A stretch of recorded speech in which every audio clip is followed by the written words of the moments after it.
अब आपके सामने आप हजरात को मैं बिला ताखीर के मैदान खिताबत में ले जा रहा हूँ। आप हजरात से गुजारिश है बहुत ही दिलजमई के साथ बयान को सुने। आप हजरात के सामने मैं ऐसी शख्सियत को रूबरू कर रहा हूँ जो बहुत ही मशहूर और मारूफ है, नमूने असलाफ हजरत मौलाना मुफ्ती मोहम्मद हुसैन साहब कासमी दावत बरकातुहुम मुहतमिम मदरसा दारुल उलूम हुसैनिया शाहजहांपुर को मैं दावत सुखन दे रहा हूँ। हजरत तशरीफ ले आए और अपने वादे हसना से हम सबको मुस्तफीज पाएगी। आप हजरात बैठे और दुआ के बाद में इंशाअल्लाह नमाज अदा की जाएगी।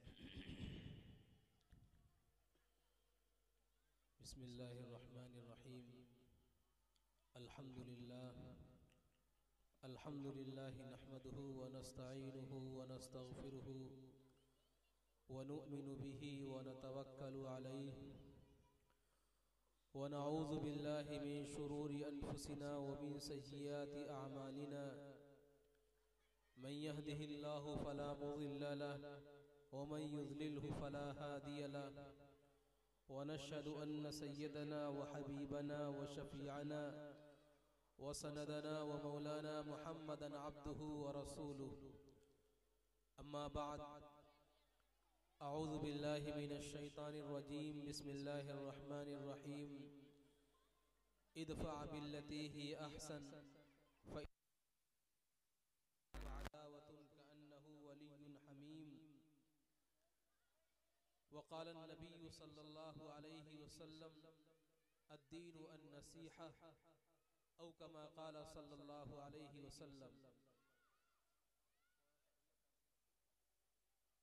बच्चे खामोशी के साथ बैठे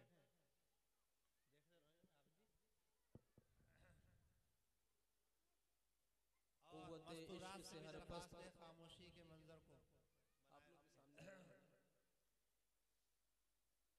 क़ुव्वते इश्क से हर पस्त को बाला कर दे, क़ुव्वते इश्क से हर पस्त को बाला कर दे, दहर में इसमें मोहम्मद से उजाला कर दे। खैमा अफलाक का इस्तादा इसी नाम से है, नब्ज़ हस्ती तपिशामादा इसी नाम से है।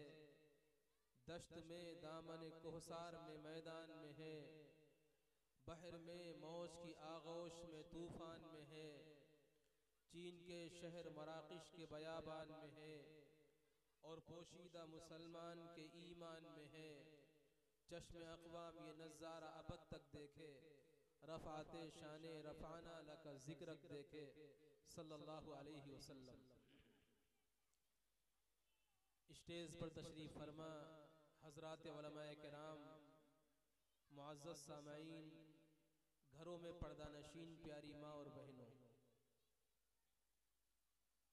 अल्लाह के पैगंबर हम सब के आका अहमद मुश्तबा मोहम्मद मुस्तफ़ा जनाब रसूलुल्लाह सल्लल्लाहु अलैहि वसल्लम ने इस मुआशरे की इस्लाह के लिए, इस मुआशरे को बेहतरीन मुआशरा बनाने के लिए बहुत सारे अहकामात सादिर फरमाए। नहीं बच्चियां ही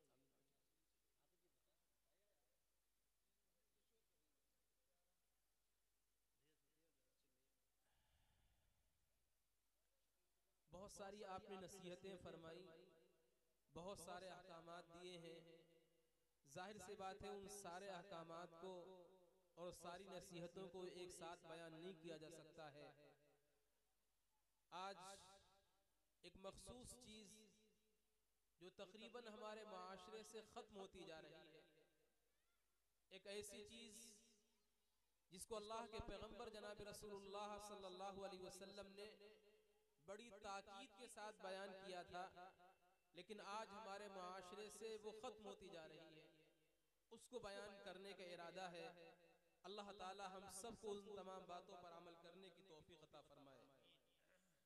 अल्लाह के पैगंबर जनाब रसूलुल्लाह सल्लल्लाहु अलैहि वसल्लम की एक बहुत बड़ी खासियत ये थी कि आप बाज़ मर्तबा बहुत मुख्तसर बात कहा करते थे और उस मुख्तसर बात का माना और मतलब बहुत ज्यादा हुआ करता था, जिसको इस्तिलाह के अंदर जवामिउल कलिम कहा जाता है। ये अल्लाह के पैगंबर जनाब रसूलुल्लाह सल्लल्लाहु अलैहि वसल्लम का मौजिज़ा था कि आपके अल्फाज बहुत थोड़े होते थे। वो थोड़े अल्फाज आज उलमा के लिए पूरी पूरी किताबें लिखने का मौका दे रहे हैं। उन्हीं जवामिउल कलिम में से अल्लाह के पैगंबर जनाब रसूलुल्लाह सल्लल्लाहु अलैहि वसल्लम का ये फरमाने मुबारक है, अद्दीनु अन्नसीहा, दीन एक दूसरे के साथ हमदर्दी करने का नाम है, दीन एक दूसरे के साथ खैरखाही करने का नाम है, दीन एक दूसरे को नफा फायदा पहुंचाने का नाम है। अल्लाह के पैगंबर जनाब रसूलुल्लाह सल्लल्लाहु अलैहि वसल्लम ने इस बात की नसीहत फरमाई। आज अपने माशरे पे जब हम एक नजर डाल के देखते हैं तो ऐसा महसूस होता है कि अल्लाह के पैगंबर जनाब रसूलुल्लाह सल्लल्लाहु अलैहि वसल्लम ने जिस खैरखाही की, जिस हमदर्दी की, जिस नफा पहुंचाने की बात कही थी, आज वो चीज हमारे माशरे से खत्म होती जा रही है। हर इंसान अपनी जिंदगी गुजार रहा है, हर आदमी अपनी जिंदगी जी रहा है। कोई भी इंसान किसी को नफा पहुंचाना, किसी के साथ हमदर्दी करना, किसी के साथ खैरखाही करना, इसका तसव्वुर खत्म होता जा रहा है। हालांकि अल्लाह के पैगंबर जनाब रसूलुल्लाह सल्लल्लाहु अलैहि वसल्लम ने जहां इस बात का हुक्म दिया है, वहीं आपने पूरी जिंदगी, अपनी पूरी जिंदगी दूसरों के साथ हमदर्दी और खैरखाही के अंदर गुजार दी। और आपने सिर्फ अपनों के साथ में नहीं, सिर्फ अपने भाइयों के साथ में नहीं, सिर्फ अपने खानदान वालों के साथ में नहीं, सिर्फ अपने मिलने जुलने वालों के साथ में नहीं, सिर्फ अपने अजीज व अकारिब के साथ में नहीं, बल्कि अल्लाह के पैगंबर जनाब रसूलुल्लाह सल्लल्लाहु अलैहि वसल्लम ने उन लोगों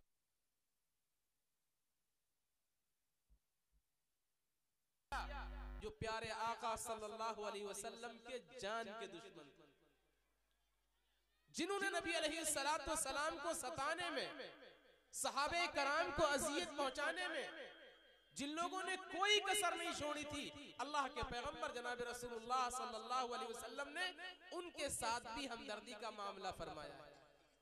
आपने सुना होगा अल्लाह के पैगंबर जनाब रसूलुल्लाह सल्लल्लाहु अलैहि वसल्लम को मक्के में कितना सताया गया। जुल्म सितम का कौन सा ऐसा पहाड़ है जो प्यारे आका पर और आपके सहाबा पर मक्के वालों ने नहीं तोड़ा है। सारे जुल्म सितम के पहाड़ तोड़ दिए, हत्ता कि सहाबे कराम को मक्के की गलियों में घसीटा है, सहाबे कराम को गर्म अंगारों पे लिटाया है। और कितने सहाबा और सहाबियात ऐसे हैं जिनको अल्लाह के रास्ते में शहीद कर दिया।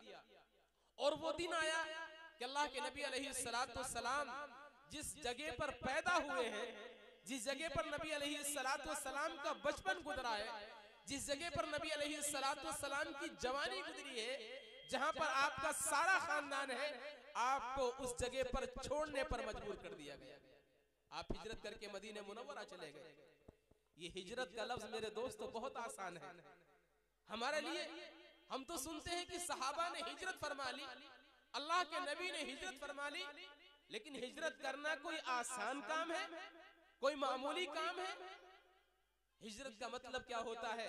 आप अगर मैगलगंज के रहने वाले हैं और आपसे कहा जाए कि अपना घर बार यही छोड़ना है, जहां आपका कारोबार है इस कारोबार को छोड़ना है, जहां आपका खानदान है इस खानदान को छोड़ना है, जहां आप पैदा हुए हो, जहां आपके बचपन के दोस्त हैं, आपके जवानी के साथी हैं, इन सब को छोड़ना है। आपसे कहा जाए कि आपकी बीवी है, उस बीवी को भी छोड़ना है, आपके बच्चे हैं, उन बच्चों को भी छोड़ना है, आपके बूढ़े माँ बाप हैं, उन्हें भी छोड़ना है। इन तमाम चीजों को छोड़ करके यहाँ से आपको सीतापुर मुंतकिल होना है। आप तैयार हो जाएंगे? आपका यहाँ पर कारोबार है, आप कारोबार को यूं छोड़ दीजिए। आपका यहाँ पर मकान बना हुआ है, आप मकान को यहीं पर छोड़ दीजिए। आप यहाँ बचपन में पैदा हुए, आपके बचपन के दोस्त हैं, आप उन्हें छोड़ दीजिए। आप यहाँ पर जवान हुए हैं, आपके जवानी के दोस्त हैं, उन्हें छोड़ दीजिए। यहाँ पर आपकी शादी हुई है, आपकी बीवी है, बीवी को छोड़ दीजिए। यहाँ पर आपके बच्चे हैं, बच्चों को छोड़ दीजिए। यहाँ पर आपके बूढ़े माँ बाप हैं, इन्हें छोड़ दीजिए और यहाँ से आप सीतापुर चले जाइए, आप तैयार हो जाएंगे। सहाबे कराम के सामने यही मंजर था। कितने सहाबे कराम ऐसे थे जिनके मक्के में बड़े बड़े कारोबार थे। हजरत सैयदना सिद्दीक अकबर रज़ियल्लाहु ताला अन्हु मक्के में 10 बड़े बड़े गोदाम थे रेशम के, बड़े कारोबारी थे। 10 बड़ी बड़ी दुकानें थी मक्के मुकर्रमा के अंदर, रेशम का बड़ा कारोबार था। हजरत उस्मान गनी का बहुत बड़ा कारोबार था। बड़े बड़े सहाबे कराम के कारोबार थे। सहाबा से कहा गया कारोबार छोड़ दो। सहाबे कराम के मकान थे, सहाबे कराम से कहा गया मकान छोड़ दो। सहाबे कराम से कहा गया तुम मक्के में पैदा हुए, तुम्हारे बचपन के दोस्त हैं, तुम्हारे जवानी के यार हैं, सबको छोड़ दो। सहाबे कराम से कहा गया अगर बीवी ईमान नहीं लाई है, बीवी छोड़ दो। बच्चे ईमान नहीं लाए हैं, बच्चों को छोड़ दो। माँ बाप ईमान नहीं लाए हैं, माँ बाप को छोड़ दो। और सबसे बड़ी चीज अल्लाह का जो मुकद्दस घर, जिसकी तरफ पूरी दुनिया का रुजू है, काबतुल्लाह जहां पर बना हुआ है, इस काबे को छोड़ दो और कहां चले जाओ। यहाँ से 400-500 किलोमीटर दूर जो यसरफ की वादी है, जहां मदीने मुनव्वरा है, वहां चले जाओ। न कारोबार लेकर के जाना है, न घर लेकर के जाना है, न दोस्तों अहबाब लेके जाना है, न खानदान वाले लेके जाना है, न बीवी बच्चे लेके जाना है, न माँ बाप लेके जाना है, किसी को लेके नहीं जाना है। मेरे दोस्तों, ये हिजरत का अमल कोई आसान काम नहीं था, लेकिन अल्लाह के नबी अलैहिस्सलातु वस्सलाम के जानिसार सहाबा ने खुशी के साथ में सारे अमाल को कबूल किया, सब छोड़ दिया, मदीने मुनव्वरा पहुंच गए। लेकिन बड़ी याद आती थी मक्के की बड़ी याद आ रही है। हजरत सैयदना बिलाल हबशी रज़ियल्लाहु ताला अन्हु, जिनके बारे में आपने सुना होगा कि मक्के मुकर्रमा में बेहसत आया गया, उनको मक्के की गलियों में घसीटा गया, उन्हें मक्के की गलियों के अंदर औबाशों के हाथों घसीटा गया। मदीने मुनव्वरा पहुंचे तो रात में बैठ करके रो रहे हैं, आंसू बह रहे हैं, काबे की याद आ रही है। हजरत सैयदना सिद्दीक अकबर रज़ियल्लाहु ताला अन्हु, हजरत सैयदना सिद्दीक अकबर कितने बड़े ईमान वाले हैं, सबसे बड़े सहाबी हैं। रात के अंदर बैठ के रोया करते थे। सारे सहाबे कराम जो मक्के में सारा छोड़ के आए हैं और यहाँ आए हैं, यहाँ ना उनके पास घर है, ना मकान है, ना कारोबार है, ना बीवी बच्चे हैं, बेयारो मददगार हैं, कुछ भी उनके पास नहीं है। हत्ता कि बहुत सारे सहाबे कराम ऐसे हैं जिनके पास एक वक्त का खाने के लिए खाना भी नहीं है, रो रहे हैं बैठ करके। अल्लाह के नबी अलैहिस्सलातु वस्सलाम की खिदमत में हाजिर हुए। अल्लाह के हबीब, ये आपके इशारे पर, आपके कहने पर ये सारे के सारे लोग मक्का छोड़ के आ गए हैं, लेकिन काबे की मोहब्बत और शहर मक्का की मोहब्बत इनके दिलों में ऐसी जमी हुई है, ये रातों की तन्हाइयों में बैठ करके आंसू बहाते हैं। अल्लाह के नबी अलैहिस्सलातु वस्सलाम आप दीदा हो गए।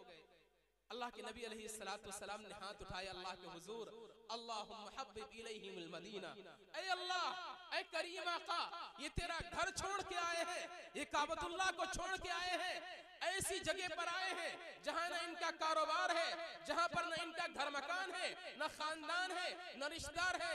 ऐ अल्लाह, इस जमीन में आए हुए हैं, इस मदीने की मोहब्बत इन सहाबा के दिल में ऐसी डाल दीजिए कि ये काबा को और मक्के को भूल जाए, ये मक्का शहर को भूल जाए।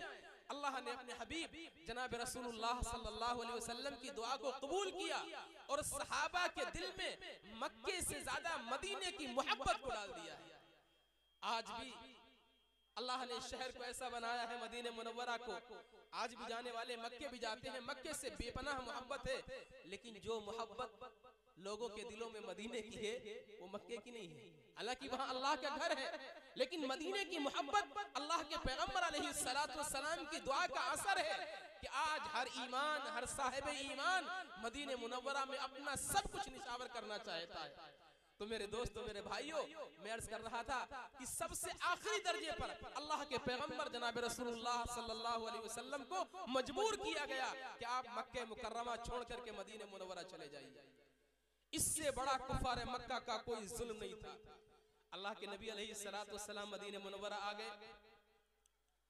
जाहिर सी बात है प्यारे आका जनाब रसूलुल्लाह सल्लल्लाहु अलैहि वसल्लम पर कुफार मक्का ने बड़े जुल्म सितम के पहाड़ तोड़े थे। अल्लाह नाराज हो गया, और जब अल्लाह नाराज होता है तो फिर आसमान से आजाब को नाजिल करता है। अल्लाह ने आसमान से आजाब को नाजिल किया, बारिश को रोक दिया, मक्के में कहत पड़ गया, और सूरत हाल यहाँ तक हो गई कि लोगों के पास खाने का सारा इंतजाम खत्म, पीने का सारा इंतजाम खत्म, लोग खाने और प्यास के लिए तड़प रहे हैं। सूरत हाल उलमाए किराम ने लिखी है, किताबों में लिखा है कि मक्का के लोग चूहे और बिल्लियां खाने पर मजबूर हो गए। चूहे और बिल्लियों को पकड़ पकड़ के खाने लगे। माओ की छातियों से दूध खत्म हो गया। मासूम छोटे छोटे बच्चे तड़प तड़प करके मरने लगे। जब सूरत हाल ये हो गई, अल्लाह का गजब नाजिल हो चुका है, नबी को सताया, नबी को परेशान किया, सारे मक्के वाले कहत के अंदर मुब्तला हो गए। और लिखा है सूरह दुखान जो नाजिल हुई थी वो इसी वक्त में नाजिल हुई थी। भूख की वजह से जब आसमान पे निगाह उठाते थे तो आसमान में धुआं धुआं नजर आता था। मक्के के सरदार जमा हुए, क्या करना चाहिए, कैसे कह दूर होगा। सबने कहा कि देखो भाई, मामला बिल्कुल साफ है। अल्लाह के पैगंबर मोहम्मद सल्लल्लाहु अलैहि वसल्लम को जो हमने सताया है और यहाँ से निकलने पर मजबूर किया है, अल्लाह हमसे नाराज हो गया है। अगर मोहम्मद सल्लल्लाहु अलैहि वसल्लम हाथ उठा के दुआ कर दे तो अल्लाह कहत को दूर कर देगा। यहाँ से चंद लोगों को तैयार किया गया कि तुम लोग मक्के मुकर्रमा से जाओ मदीने मुनव्वरा, और मदीने में जनाब रसूलुल्लाह सल्लल्लाहु अलैहि वसल्लम से दुआ की दरख्वास्त करो। यहाँ से कुफार का एक छोटा सा मुख्तसर सा काफिला रवाना होता है, मदीने मुनव्वरा पहुंचता है। कहाँ? जनाब रसूलुल्लाह सल्लल्लाहु अलैहि वसल्लम के पास, और आकर के नबी अलैहिस्सलाम से दरख्वास्त करते हैं कि प्यारे आका, अंत तसिलुर रहम, आप तो बड़े रहम दिल इंसान हैं, आप तो रिश्तों को जोड़ने वाले हैं, आप तो कराबतदारों का ख्याल करने वाले हैं, आप तो अपनों के साथ हर एक के साथ बड़ी हमदर्दी का मामला करने वाले हैं। ऐ अल्लाह के पैगंबर, आपकी कौम के लोग, आपके खानदान के लोग, आपके वतन के लोग कहत के अंदर मुब्तला हो चुके हैं, आप अल्लाह से दुआ फरमा दीजिए। अब सोचिए, हम जैसा कोई इंसान होता जिस पर इतने जुल्म और सितम के पहाड़ तोड़े गए होते, जिसको इतना सताया गया होता, वो क्या कहता? जाओ, अल्लाह का अजाब आ चुका है, अल्लाह के अजाब में एक एक करके सब फना हो जाओ, जा करके अल्लाह की पकड़ में जाओ, मेरा तुम्हारा कोई ताल्लुक नहीं है, लेकिन कुर्बान जाइए हम सब के आका अहमद मुश्तबा मोहम्मद मुस्तफा काली कमली वाले जनाब रसूलुल्लाह सल्लल्लाहु अलैहि वसल्लम की हमदर्दी और खैरखाही पर दुआ के लिए हाथ उठा दिए, दुआ के लिए हाथ उठा दिए। ए अल्लाह, ए करीम आका, ये मेरी कौम के लोग हैं, ये मेरे खानदान के लोग हैं, ये मेरे वतन के लोग हैं। मैं नहीं चाहता हूँ कि कहत की वजह से तड़प तड़प के मर जाएं, इनके बच्चे भूख और प्यास की वजह से तड़प तड़प के मर जाएं। ऐ अल्लाह, मैं नहीं चाहता हूँ, आसमान से बारिश को नाजिल कर दीजिए। अल्लाह ने आसमान से बारिश को नाजिल कर दिया। ये दुआ किन के लिए की जा रही है? उन जालिम दरिंदों के लिए जिन्होंने अल्लाह के पैगंबर पर जुल्म और सितम का कोई दकीका नहीं छोड़ा था। उनके लिए अल्लाह के पैगंबर जनाब रसूलुल्लाह सल्लल्लाहु अलैहि वसल्लम हाथ उठा के दुआ कर रहे हैं। यहाँ तो जब दुआ के लिए हाथ हम लोगों के उठते हैं तो अपने अलावा किसी के लिए मांगने की फुर्सत ही नहीं मिलती। अल्लाह हमारा कारोबार बना दीजिए, अल्लाह हमारी बिगड़ी बना दीजिए, अल्लाह हमारी औलाद को कर दीजिए, अल्लाह हमारा घर बना दीजिए, अल्लाह हमारा मकान बना दीजिए, अल्लाह हमारी दुकान बना दीजिए, अल्लाह हमारी खेती के अंदर बरकत कर दीजिए। अपने लिए सिर्फ दुआ होती है, उम्मत के लिए दुआ नहीं होती है, हत्ता कि अपने सगे भाई के लिए दुआ नहीं होती है। और यहाँ दुआ किसके लिए की जा रही है? यहाँ दुश्मनों के लिए दुआ की जा रही है, यहाँ उन लोगों के लिए दुआ की जा रही है जो अल्लाह के पैगंबर जनाब रसूलुल्लाह सल्लल्लाहु अलैहि वसल्लम के खून के प्यासे थे। बल्कि बाज़ मर्तबा तो ऐसा महसूस होता है कि अल्लाह के पैगंबर जनाब रसूलुल्लाह सल्लल्लाहु अलैहि वसल्लम ने उस जगह पर हमदर्दी का मामला किया है जहां पर दुनिया का कोई इंसान हमदर्दी कर ही नहीं सकता है। आपने वहां भी खैरखाही फरमाई है जहां पर दुनिया का कोई इंसान खैरखाही कर ही नहीं सकता है, वहां पर अल्लाह के पैगंबर जनाब रसूलुल्लाह सल्लल्लाहु अलैहि वसल्लम ने खैर खाही का मामला फरमाया। मक्के के अंदर एक पहलवान था, रुकाना उसका नाम था, मक्के का सबसे बड़ा पहलवान था। किताबों में उसके बारे में लिखा हुआ है कि अल्लाह ने उसे बड़ी जबरदस्त ताकत दे रखी थी, बड़ी जबरदस्त कुव्वत दे रखी थी, इतना ताकतवर था। उसके बारे में लिखा है कि जमीन पर ऊंट की खाल को बिछाता था और उसके ऊपर बैठ जाता था और अपनी उंगलियों को उस खाल के अंदर इस तरीके से गाड़ देता था और लोगों से कहता था खाल को खींचो। लोग खाल को खींचते थे, खाल के टुकड़े टुकड़े हो जाते थे, लेकिन वो अपनी जगह से टस से मस नहीं करता था। उसके पोते के हालात में लिखा हुआ है, हजरत अमीर मुआविया रज़ी अल्लाह ताला अन्हु के जमाने में एक घोड़ा बिदक गया, किसी के काबू में नहीं आ रहा है, किसी के काबू में नहीं आ रहा है। उसके पोते को बुलाया गया और उससे कहा गया कि इस घोड़े को तुम काबू में ले आओ। वो घोड़े पर सवार हुआ। घोड़ा बड़ा सर्कस था, बड़ा जिद्दी किस्म का घोड़ा था। घोड़े ने जैसे ही छलांग लगाने की कोशिश की, उसने अपने दोनों पैरों से उस घोड़े के पेट को इस तरीके से दबाया कि उसका पेट फट गया और आंतें बाहर आ गई। जब पोते की ताकत की सूरत हाल ये थी तो दादा कितना बड़ा ताकतवर होगा। मक्के का सबसे बड़ा पहलवान है रुकाना, जंगल के अंदर बकरियां चरा रहा था। अल्लाह के पैगंबर जनाब रसूलुल्लाह सल्लल्लाहु अलैहि वसल्लम की मुलाकात हो गई। कहने लगे रुकाना ईमान ले आओ, रुकाना ईमान ले आओ। ये भी अल्लाह के नबी अलैहिस्सलातु वस्सलाम की हमदर्दी थी। कोई भी इंसान कहीं मिलता था, किसी से कहीं मुलाकात हो जाती थी, दरियाओं के पास, जंगलों के अंदर, पहाड़ों के पास, जहां भी अल्लाह के नबी अलैहिस्सलातु वस्सलाम को कोई ऐसा इंसान मिलता था जो गलत रास्ते पर चल रहा है, अल्लाह के नबी सही रास्ते पर लाने की कोशिश करते थे। जो जहन्नम की तरफ जा रहा है, प्यारे आका की ये कोशिश होती थी वो किस तरीके से जन्नत के रास्ते पर आ जाए। आपने रुकाना को ईमान की दावत दी, रुकाना ईमान ले आओ। रुकाना ने कहा मैं ईमान नहीं लाऊंगा, एक शर्त है। वो शर्त ये है कि आपको मेरे साथ कुश्ती लड़ना पड़ेगा, आपको मेरे साथ मुकाबला करना पड़ेगा। अब जाहिर सी बात है अल्लाह के नबी अलैहिस्सलातु वस्सलाम दुनिया में दंगल लड़ने नहीं आए थे, कुश्ती लड़ने नहीं आए थे, आप पहलवानी करने नहीं आए थे। लेकिन एक आदमी जहन्नम से बच करके जन्नत के अंदर चला जाए, एक आदमी गलत रास्ते से हट करके सीधे रास्ते पर चला जाए, अल्लाह के नबी अलैहिस्सलातु वस्सलाम तैयार हो गए, तैयार हो गए। रुकाना कहने लगा कुश्ती यहाँ जंगल में नहीं होगी, कुश्ती मक्के में चल करके होगी। मक्के के लोगों को बुलाया जाएगा, सब लोग तमाशा देखेंगे। उसे नाज था कि मैं तो अरब का सबसे बड़ा पहलवान हूँ, आज तक मेरी पीठ को किसी ने नहीं लगाया है। ये मोहम्मद मेरे सामने क्या है, इनकी बिसात और इनकी ताकत क्या है। रुकाना की तरफ से दिन तय हो गया। अल्लाह के नबी अलैहिस्सलातु वस्सलाम भी चंद सहाबे कराम को लेकर के आ गए। इधर कुफारे मक्का का बड़ा मजमा जमा हो गया तमाशा देखने के लिए कि आज मोहम्मद की कुश्ती रुकाना से होने जा रही है, आज मोहम्मद की तो सूरत हाल बिगड़ जाएगी। रुकाना मैदान के अंदर आ गया, कुफारे मक्का भी खड़े हुए हैं, चंद सहाबे कराम भी अपने दिलों को पकड़ के खड़े हैं। अल्लाह के नबी अलैहिस्सलातु वस्सलाम मैदान में आए और रुकाना से पूछा रुकाना तैयार हो? रुकाना ने कहा मैं तैयार हूँ। अल्लाह के पैगंबर जनाब रसूलुल्लाह सल्लल्लाहु अलैहि वसल्लम ने रुकाना को अपने दोनों हाथों से उठाया और यूं आसमान की तरफ किया और जमीन पे बड़े प्यार के साथ बिछा दिया। अब रुकाना बड़ा हैरान है, न कोई दांव चला, न कोई पेच चला, न कुश्ती का कोई तरीका इस्तेमाल किया, बस हाथों में उठाया और जमीन के ऊपर बिछा दिया।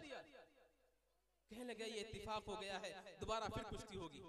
सहाबे कराम को बड़ा गुस्सा आया कि हार चुका है, जमीन पे बिछ चुका है, फिर कह रहा है कि दोबारा फिर कुश्ती होगी। अल्लाह के नबी ने कहा कोई बात नहीं, दोबारा तैयार हो जाओ। रुकाना खड़ा हुआ। अल्लाह के नबी ने पूछा रुकाना तैयार हो? हाँ तैयार हूँ। आप फिर मोहब्बत के साथ हाथों में उठाया और आसमान की तरफ किया और जमीन पे बिछा दिया। अब रुकाना बड़ा परेशान है, ये माजरा क्या है, ये मामला क्या है, ये हो क्या रहा है। उसने कहा देखो मैं शर्त के मुताबिक तो हार चुका हूँ, कुश्ती में हार चुका हूँ, लेकिन 3 मर्तबा के अंदर मामला फाइनल हो जाता है। कोई भी चीज 3 मर्तबा करने के बाद फाइनल हो जाती है। हमारा और आपका फाइनल आखिरी मुकाबला और हो जाए। अल्लाह के नबी अलैहिस्सलातु वस्सलाम फिर खड़े हो गए। रुकाना से कहा रुकाना तैयार हो जाओ। रुकाना ने कहा हम तैयार हैं। अल्लाह के नबी ने फिर उठाया हाथों में, आसमान की तरफ उठाया और जमीन पे बिछा दिया। रुकाना कहने लगा कलमा पढ़ा दो, कलमा पढ़ा दो। अल्लाह के नबी अलैहिस्सलाम जब उसको कलमा पढ़ाने के लिए आगे बढ़े तो रुकाना ने कहा रुक जाओ, जरा ये तो पूछो मैं ईमान क्यों लेकर के आ रहा हूँ, मैं मुसलमान क्यों बन रहा हूँ। अल्लाह के नबी ने फरमाया शर्त लगाई थी, शर्त हार गया इसलिए इस्लाम ला रहा है, नहीं इसलिए ईमान लेकर के नहीं आ रहा हूँ। मेरी जिंदगी गुजर गई है कुश्ती लड़ते हुए, बड़े बड़े दंगलों के अंदर गया हूँ, बड़े बड़े पहलवानों से मुकाबला किया है। जब भी एक पहलवान का दूसरे पहलवान के साथ मुकाबला होता है तो जो पहलवान जमीन पे गिरता है और जो पहलवान ऊपर होता है, ऊपर वाले पहलवान की पूरी कोशिश होती है कि जो गिरा हुआ है जमीन पे लेटा हुआ है इसका हाथ तोड़ दिया जाए, इसका पैर तोड़ दिया जाए, इसकी पसलियां तोड़ दी जाए, इसको अपाहिज बना दिया जाए ताकि जिंदगी में कभी मेरे सामने मुकाबले के लिए ना आए। एक अल्लाह के पैगंबर जनाब रसूलुल्लाह सल्लल्लाहु अलैहि वसल्लम, आपकी कुश्ती तो बड़ी अजीब सी थी। जब आपने पहली बार अपने हाथों में उठाया तो ऐसा महसूस हो रहा था आपके हाथों में बड़ा प्यार है, बड़ी शफकत है, और आपने जब जमीन पे लिटाया ऐसा महसूस हो रहा था बड़ी हमदर्दी आपके हाथों में है, बड़ी खैरखाही आपके हाथों में है। मैंने सोचा कि शायद इत्तिफाक हो गया हो, लिहाजा दोबारा आजमा लिया जाए। जब मैंने दोबारा कुश्ती आपके साथ लड़ी और आपने दोबारा मुझे अपने हाथों में उठाया, अल्लाह की कसम पहले से ज्यादा प्यार था, पहले से ज्यादा मोहब्बत थी। जब जमीन के ऊपर बिछाया पहले से ज्यादा हमदर्दी थी, पहले से ज्यादा खैरखाही थी। मैंने सोचा कि शायद ये भी इत्तिफाक हो गया हो, लाओ तीसरी बार आजमा करके काम को पक्का कर लिया जाए। जब अल्लाह के नबी आपने तीसरी बार उठाया, मैं नहीं बयान कर सकता हूँ, मेरे पास वो अल्फाज नहीं है। आपके हाथों में कितना प्यार था, आपके हाथों में कितनी मोहब्बत थी, और जब आपने जमीन पे बिछाया आपके हाथों में कितनी हमदर्दी थी, कितनी खैरखाही थी। मैं समझ गया ये कोई दुनिया का पहलवान नहीं कर सकता है, ये हमदर्दी, ये खैरखाही वही इंसान कर सकता है जिसके दिल में दूसरों के ताल्लुक से हमदर्दी और खैरखाही का जज्बा हो। और इतना बड़ा जज्बा किसी पैगंबर और किसी रसूल के दिल में हो सकता है, किसी रसूल के दिल में हो सकता है। मेरे दोस्तों, मेरे भाइयों, अल्लाह के पैगंबर जनाब रसूलुल्लाह सल्लल्लाहु अलैहि वसल्लम ने वहां हमदर्दी का मामला किया है जहां दुनिया का कोई इंसान हमदर्दी नहीं कर सकता। बल्कि बाज़ जगह तो ऐसी आई हैं, बाज़ मकामात तो ऐसे आए हैं जहां पर सहाबे कराम ने अल्लाह के पैगंबर जनाब रसूलुल्लाह सल्लल्लाहु अलैहि वसल्लम से दुश्मनों के लिए दुआ की दरख्वास्त की है, दुश्मनों के लिए बद्दुआ की दरख्वास्त की है। बाकायदा सहाबा ने आकर के कहा है, और सहाबा को इस बात का इंतजार भी है कि अल्लाह के नबी बद्दुआ फरमाएंगे। ऐसे मौके पर भी आपने मुकम्मल हमदर्दी और खैरखाही का इजहार किया। ग़ज़वा उहद के अंदर जब अल्लाह के पैगंबर जनाब रसूलुल्लाह सल्लल्लाहु अलैहि वसल्लम के दंदान मुबारक शहीद हो गए थे, दांत मुबारक शहीद हो गए थे, सहाबे कराम ने जब आपके चेहरे पर खून को देखा तो सारे सहाबे कराम तड़प गए, क्योंकि सहाबा को अपनी जान से, अपनी औलाद से, अपने माँ बाप से सबसे ज्यादा प्यार अपने आका जनाब रसूलुल्लाह सल्लल्लाहु अलैहि वसल्लम से था। सहाबा जमा हो गए, अल्लाह के नबी मेरी अपनी जान पर आई, मैंने बर्दाश्त कर लिया, मेरे बच्चों को शहीद किया गया, मैंने बर्दाश्त कर लिया, मेरे माँ बाप पर जुल्म सितम के पहाड़ तोड़े गए, अल्लाह के नबी बर्दाश्त कर लिया गया, मेरा मकान छीना गया, बर्दाश्त कर लिया, मेरा कारोबार छीना गया, बर्दाश्त कर लिया, लेकिन अल्लाह के नबी आपके चेहरे पर खून है, आपके जिस्म पर खून के फुव्वारे हैं, अल्लाह के नबी ये बर्दाश्त नहीं हो सकता है, अब पानी सर से ऊंचा हो गया है। ऐ मेरे आका, ऐ मेरे हबीब, इन बदबख्तों के लिए बद्दुआ फरमा दीजिए। अल्लाह के नबी अलैहिस्सलातु वस्सलाम ने हाथ उठाए, सहाबा खुश हो गए, आज बद्दुआ होने जा रही है। आज जितने भी कुफारे मक्का आए हैं इनके ऊपर एक एक के ऊपर अल्लाह का अजाब नाजिल होगा, एक एक के ऊपर अल्लाह की पकड़ नाजिल होगी। सहाबे कराम बड़े खुश हो गए, बद्दुआ पर आमीन कहने के लिए चारों तरफ से खड़े हुए हैं। लेकिन कुर्बान जाइए अल्लाह के पैगंबर, हम सब के आका अहमद मुश्तबा मोहम्मद मुस्तफा सैयदुस सकलैन फातिह बद्र हुनैन मदनी करीम सल्लल्लाहु अलैहि वसल्लम की हमदर्दी और खैरखाही पर हाथ उठे, जबान हिली, लेकिन बद्दुआ के बजाय दुआ के कलिमात निकले। अल्लाहुम्मा हदीनी कौमी फइन्नहुम ला यअलमून, अल्लाहुम्मा इग़फिर ली कौमी फइन्नहुम ला यअलमून। ऐ अल्लाह मेरी कौम को हिदायत दे दे, अल्लाह मेरी कौम को माफ कर दे। किसके लिए बद्दुआ की जा रही है और कैसे मौके पर दुआ की जा रही है? उस मौके पर जहां सहाबा कराम बद्दुआ की दरखास्त लगा चुके। मेरे दोस्तों, मेरे भाइयों, ये अल्लाह के पैगंबर अलैहिस्सलाम ने जिंदगी के हर मोड़ में और हर जगह पर पूरी उम्मत के साथ, अपनों के साथ नहीं बल्कि दुश्मनों के साथ भी खैरखाही का मामला किया है। और यही तरबियत अल्लाह के नबी अलैहिस्सलाम ने सहाबा को अता फरमाई। यही तरबियत आपने सहाबा की फरमाई थी।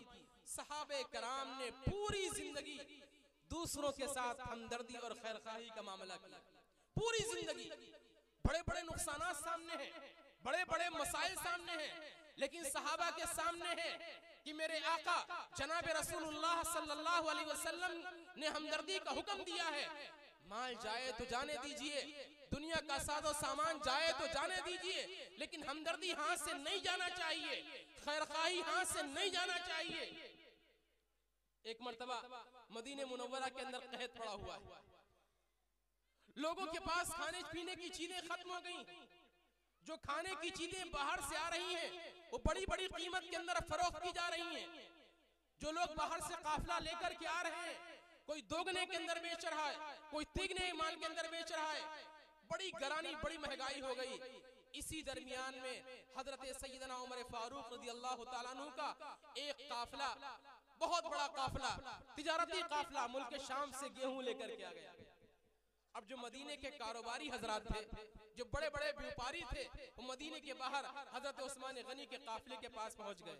ए भाई, चाय का सिलसिला बंद कर दो, अभी इतनी इनको प्यास नहीं लग गई होगी चाय की। 2 मिनट अभी जलसे को शुरू हुए और तुमने चाय का सिलसिला छोड़ दिया।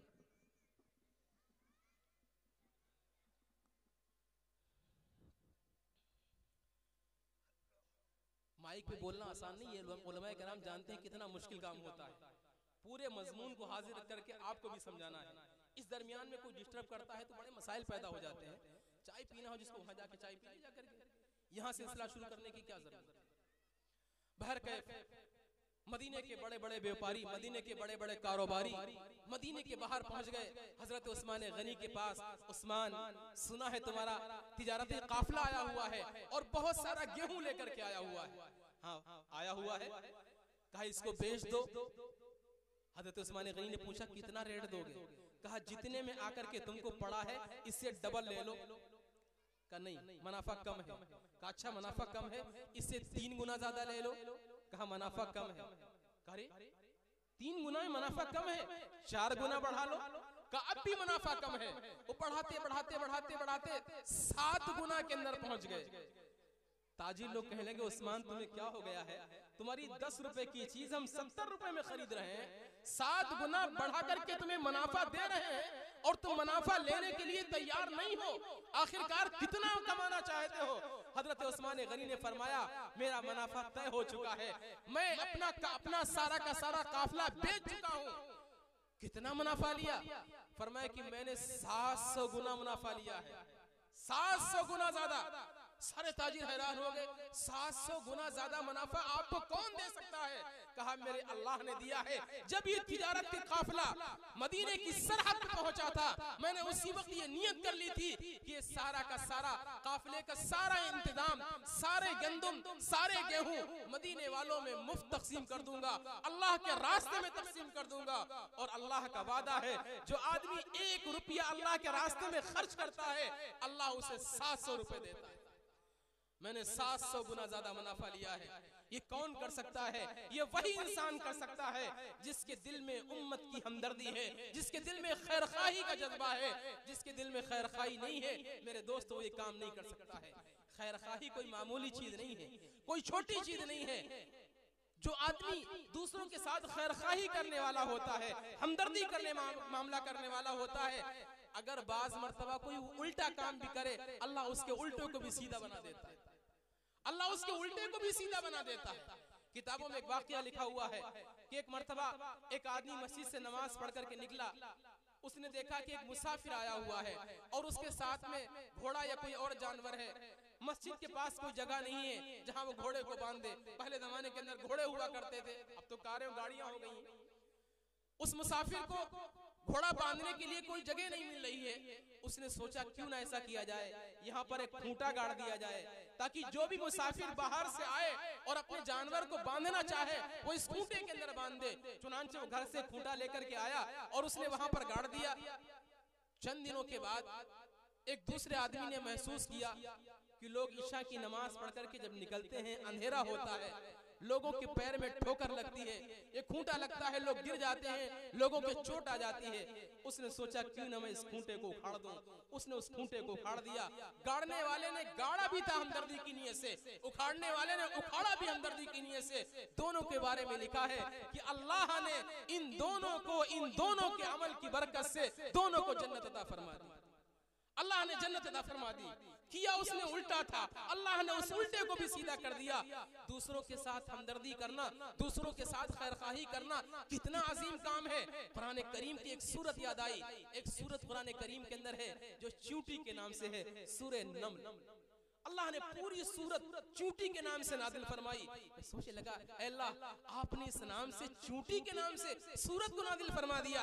आखिरकार कौन सी चींटी की खुसूसियत थी जिसकी वजह से अल्लाह ने कुरान करीम जैसी अजीम किताब के अंदर चींटी का जिक्र किया? और जिक्र ही नहीं किया बल्कि चींटी के नाम से पूरी सूरत नाज़िल कर दी अल्लाह ने।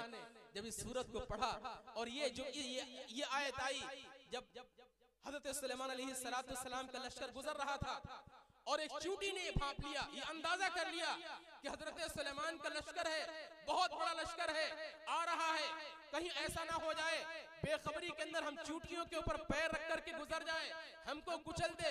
उस चींटी ने कहा था, या अय्युहन नमला या अय्युहन नमल दुखुलू फी मसाकिनिकुम, ऐ चींटियों अपने अपने बिलों में दाखिल हो जाओ। ये जो चींटी ने दूसरी चींटियों के साथ हमदर्दी का मामला किया है, खैरखाही का मामला किया है, अल्लाह को ये खैरखाही इतनी पसंद आई कि चींटी के जुमले को भी कुरान ने नकल किया और चींटी के नाम पर अल्लाह ने पूरी सूरत को नादिल कर दिया। मेरे दोस्तों, मेरे भाइयों, ये हमदर्दी, दूसरों के साथ खैरखाही कोई मामूली चीज नहीं है। मेरे दोस्तों, ये बहुत अजीम काम है, बहुत बड़ा काम है। आज हमारे माशरे से ये हमदर्दी, ये खैरखाही बिल्कुल खत्म होती जा रही है और सूरत हाल ये हो गई है कि भाई भाई का खैरखा नहीं है। एक ही बाप से पैदा है, सगी औलाद है, एक ही बाप का खून दोनों की रगों के अंदर है, एक ही माँ के पेट से पैदा हुए हैं, लेकिन एक भाई दूसरे भाई की हमदर्दी नहीं बल्कि बदखाही कर रहा है, उसके साथ बुरा चाह रहा है, उसका बुरा चीत रहा है। बाप अपनी औलाद के साथ हमदर्द नहीं, औलाद अपने बाप के साथ हमदर्द नहीं है, बीवी शौहर के साथ हमदर्द नहीं है, शौहर बीवी के साथ हमदर्द नहीं है। एक दूसरे का खैरखा दुनिया में मिलना बहुत मुश्किल है मेरे दोस्तों। हर एक को अपनी जिंदगी की पड़ी हुई है, हर एक अपनी जिंदगी जी रहा है, हर एक ये चाहता है कि बस हमारा फायदा हो जाए, हमारा नफा हो जाए, किस तरीके से हम कामयाब हो जाएं। मेरी पूरी कोशिश होती है कि भाई को गड्ढे में गिरा दिया जाए और हम ऊपर बैठ जाए, भाई गड्ढे में चला जाए, पड़ोसी हमारा गड्ढे में गिर जाए, हमारा खानदान वाला गड्ढे में गिर जाए, हमारा रिश्तेदार गड्ढे में चला जाए और हम ऊपर हो जाएं, हमारे पास सारी चीजें हो जाएं। और अल्लाह न करे आपकी कोशिशों के बावजूद भी अगर अल्लाह आपके भाई को नवाजना शुरू कर दे और आपके पास माल को खींच ले, पैसे को कम कर ले, तो फिर आप खैरखाही तो बहुत दूर की बात है, जो दुश्मनाना रवैया इख्तियार करना शुरू कर देंगे, उसे किस तरीके से मारा जाए, किस तरीके से उसे तबाह किया जाए, किस तरीके से उसे बर्बाद किया जाए। मेरे दोस्तों, ये सारी प्लानिंग हमारे माशरे में होती है। हमारा माशरा बर्बाद होता जा रहा है, बर्बाद होता जा रहा है, कोई किसी का हमदर्द नजर नहीं आ रहा है। बीवी को जब तक शौहर खर्चा दे रहा है, जब तक उसकी सही तरीके से कर रहा है, शौहर की ताबे और फरमाबरदार है, वरना शौहर थोड़ी सी रस्सी को अगर खींच ले, बीवी नाफरमान हो जाती है, फिर वो शौहर की हमदर्दी नहीं करती है, फिर वो शौहर की खैरखाही नहीं करती है। औलाद के साथ में औलाद जवान होने लगे, बाप थोड़ा सा नसीहतें करना शुरू कर दे, थोड़ा टाइट करना शुरू कर दे, औलाद अपने बाप की बदखा हो जाती है, बाप के खिलाफ प्लानिंग बनाने लगती है। ये कैसा जमाना आ गया, ये कैसा दौर आ गया मेरे दोस्तों, जहां दूसरों के साथ हमदर्दी करना, दूसरों के साथ खैरखाही करना इतना अजीम काम था, इतना बड़ा काम था, इतना सवाब का काम था। आज वहीं पर ये हमदर्दी खैरखाही बिल्कुल हमारे माशरे से दूर होती जा रही है। तो मेरे दोस्तों, मेरे भाइयों, हमारे माशरे के अंदर तो बहुत सारी बीमारियां पनप रही हैं, बहुत सारी खराबियां पनप रही हैं। उन खराबियों में से, उन कोताहियों में से एक तबाही और बर्बादी ये भी है कि हमसे, हमारे दिलों से खैर खाही का और हमदर्दी का जज्बा निकल गया है। आज ये तय करिए कि इंशाअल्लाह अल्लाह के पैगंबर जनाब रसूलुल्लाह सल्लल्लाहु अलैहि वसल्लम ने जिस तरीके से दुश्मनों के साथ खैर खाही की है, हम भी अपनों के साथ भी करेंगे, दूसरों के साथ भी करेंगे। चाहे वो हमारे अपने खून के अपने हो, चाहे हमारे गांव के अपने हो, चाहे हमारे मोहल्ले के अपने हो, और दुश्मन चाहे हमारी जान का दुश्मन क्यों ना हो, हम उसके साथ खैर खाही का मामला करेंगे, उसके साथ हमदर्दी का मामला करेंगे। याद रखो, आज जो हमारे मुल्क के हालात बनते जा रहे हैं और जो तनाव की सूरत बनती जा रही है, आपस में जो झगड़े और आपस में जो इख्तिलाफात और आपस में जो नफरतें पनप रही हैं, उसकी सबसे बड़ी वजह यह है कि मुसलमानों ने अपने अखलाक हमदर्दी वाले, खैर खाही वाले छोड़ दिए। अगर मुसलमान बिरादराने वतन के साथ, अपने हिंदू भाइयों के साथ में वही हमदर्दी, वही खैर खाही, वही फायदा पहुंचाने की सोच बाकी रखते जो अल्लाह के पैगंबर जनाब रसूलुल्लाह सल्लल्लाहु अलैहि वसल्लम उम्मत को दे के गए थे, तो आज ये दरारें नहीं पैदा होती। अगर वो गलती पर है तो हमको गलती पर नहीं जाना है, अगर वो जज्बात में है हमें जज्बात में नहीं जाना है, हमें तो तरीका देखना है काली कमली वाले जनाब रसूलुल्लाह सल्लल्लाहु अलैहि वसल्लम का। आपने अपनों को सीने से लगाया, आपने दुश्मनों को सीने से लगाया, आपने खून के प्यासों को सीने से लगाया, आपने उन लोगों को सीने से लगाया जो हर वक्त इस तलाश में रहते थे किस तरीके से आपको दुनिया से खत्म किया जाए, हर तरीके से आपको मिटाने के लिए थे। उनके साथ भी आपने हमदर्दी और खैरखाही का मामला फरमाया। मेरे दोस्तों, मेरे भाइयों, ये तय करो हर एक के साथ हमदर्दी करेंगे, भाइयों के साथ भी, बहनों के साथ भी, माँ बाप के साथ भी, खानदान वालों के साथ भी, अपनों के साथ भी, गैरों के साथ भी, दोस्तों के साथ भी, दुश्मनों के साथ भी। अल्लाह ताला हम सबको तमाम बातों पर अमल करने की तौफीक अता फरमाए। व आखिरु दावाना अल्हम्दुलिल्लाहि रब्बिल आलमीन।